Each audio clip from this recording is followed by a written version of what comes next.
We have achieved labor peace, at least in principle. The WNBA and the WNBPA agreed to terms on a new collective bargaining agreement, at least until it is voted upon and approved by all sides. We're looking at right now, and we don't have all the details, but a substantial increase in the salary cap for all the teams and an increase in the ref share model, which it sounds like is going to land somewhere in the 20% range. The players were asking for north of 30%. The league was offering somewhere near 15%. So this does kind of hit things in the middle. We're going to get a real good idea of how both sides feel about this, especially the players, based on the number of votes. They voted overwhelmingly to authorize a strike.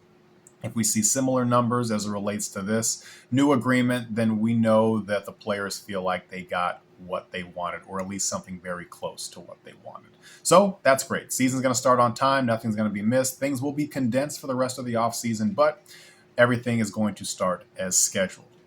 Moving to the NFL. The NFL now has two things that they are dealing with.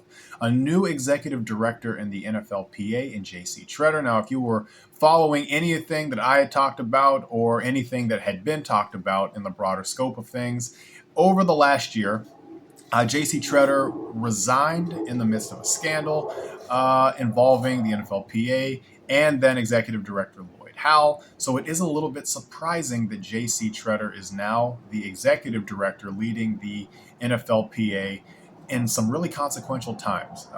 The collective bargaining agreement goes through 2031, but up until then, negotiations are going to be ongoing. New TV deals, a push for 18 games, all of it is now going to be headed up by somebody who maybe didn't have the best reputation, certainly on his way out, and certainly not to all of the players who are currently represented by the NFL. So something to pay attention to. Another thing the NFL is going to have to deal with is the officials. The referees' collective bargaining agreement is up at the end of May, May 31st, and it does not sound like talks are going great. If you remember the last time that we had replacement officials back in 2012, it was a disaster. NFL officials are not full-time.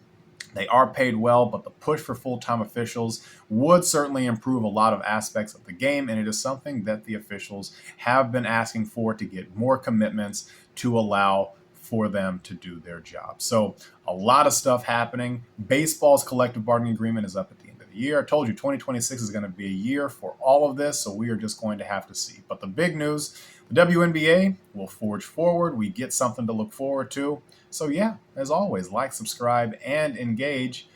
We will get you in the next one.